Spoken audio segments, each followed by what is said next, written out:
All right, everyone, welcome back. And we're very luckily joined this morning by XFC amateur Conor Birch. So, Conor, thank you very much for joining us this morning. How you doing, man, on this Saturday morning in Australia? Yeah, good, bro. Thanks for having me. No, we just had the XFC fights last night, so yeah, just a bit of a late night. So yeah, Appreciate you coming on anyway, bro. But look, man, I want to get straight into it. Obviously, I know I saw you were scheduled to make your pro debut back in September, and that obviously got cancelled. Obviously, I can imagine pretty frustrating. But yeah. Is there sort of a timeline on the reschedule of that pro debut yet? I'm hopefully aiming for March. I'm not setting anything in stone yet. Just sort of waiting to see how the body feels. But everything's coming along smoothly, so hopefully I'm aiming for March. For sure. Yep. So, Conor, something I wanted to ask is, there's so many gyms nowadays for martial artists to pick from to go and train at, as compared to, even 10, 15 years ago when the scene in Australia was pretty small. But what is it that makes tribal MMA the home for you?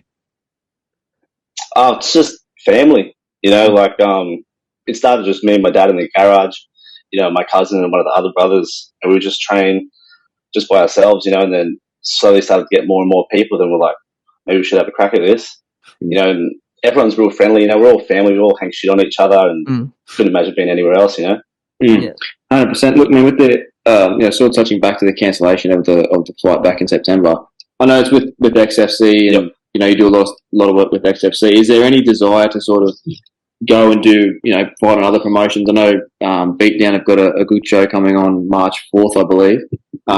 Is there a desire to go and compete on other events as well, or are you pretty happy with just competing on XFC at the moment? Yeah, for sure. Yeah, I'd love to compete on as many shows as possible, but XFC's home. They gave me shots when I was coming up, even off injuries and things like that. They've always been good to me, giving me good opportunity. So I always promised them that I'd have my first pro fight at XFC. Yep. And then after that, we'll see what happens there. Yep. For sure. So, Conor, something I wanted to ask you is, what was the biggest difficulty in your early days of training martial arts? Whether that's, putting an ego to the side when it comes to losing rounds in training, or whether it was, picking up a specific discipline of mixed martial arts. As some people learn jiu-jitsu and wrestling really well, but they struggle with their striking, or they learn their striking really well and they struggle with their wrestling. So what was the biggest difficulty in your early days? Biggest difficulty. So when we first started, we pretty much had no grappling. It was just all stand up. So I was like, I guess one of those guys that was not very wasn't keen on grappling, but then the further we got along the game, and I realized like, this is what I want to do, I've got to embrace all styles. And then, once we fully opened our gym, I started to kind of get into the grappling. And then that was sort of the biggest, sort of obstacle we had at the start, just trying to get that grappling, get the rounds under the belt, know what to do, not be a fish out of water if you have to grapple, just get a bit more experience and training partners. So we spent a lot of time when we first opened up just to kind of build training partners and build fighters, because we had a lot of new guys. So it was a challenge trying to work with them and get ready for fights at the same time. But sticking with it, after a while, we managed to get a few guys that we could build up to fighters as well. So that helped me get through. Yeah, 100%. Man, look, I know, a lot of guys have big goals and aspirations in the sport, and I want to know, sort of get to the root of yours as well, which, in MMA today, I think compared to 5 or 10 years ago, where UFC was the most dominant and it was basically just the UFC that everyone sort of wanted to get to, there are other organisations like your Bellators, PFLs, and one that is really coming through and competing with the UFC these days. So what's your main objective and goal with your MMA career? Well, I want to go as far as I can. This is all I got going for me. I've put all my eggs in this one basket. It's just always been a dream of mine. And obviously, UFC is everyone's dream. That's the pinnacle. That's where everyone wants to go. But like you said, everything is picking up now. It's not just the UFC anymore. All these promotions are coming through. And I just love to fight. So anywhere, I want to travel, fight. I want to experience like the fighter's life. Travel the world, fight, train. Yeah, just whoever's willing to have me. Yeah, sure. So, Conor, do you find that you perform better at featherweight or lightweight? And is making featherweight for you just about being more disciplined, sort of heading into the camp? Well, so when I was fighting at lightweight, I'd walk around at like 73, and I'd always come in underweight. Like I wouldn't even try to cut weight, and I'd weigh in at 69, and it was good. Like I liked fighting that weight, but it came the higher level competition I started to face.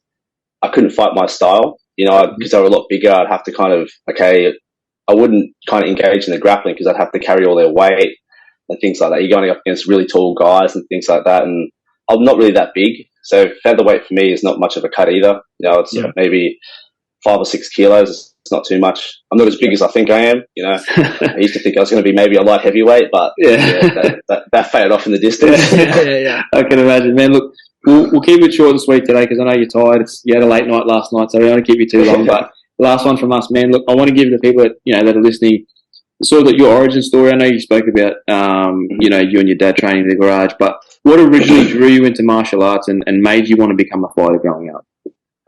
Yeah, so Dad always put me in martial arts. Ever since I was a kid, like Taekwondo, Hapkido, did a bit of boxing and that. But I was always into footy. But I hated footy training. I hated running. I just loved tackling, tackling and running. And so after we moved up to Queensland from New South Wales, and I stopped playing footy then. It was I was trying to find something else to do, and then we ended up going to Thailand in 2011, and just for a bit of a training camp and just try something different. And at the time, my dad was getting ready for a fight, and so he went over there, and I just went just to accompany him basically.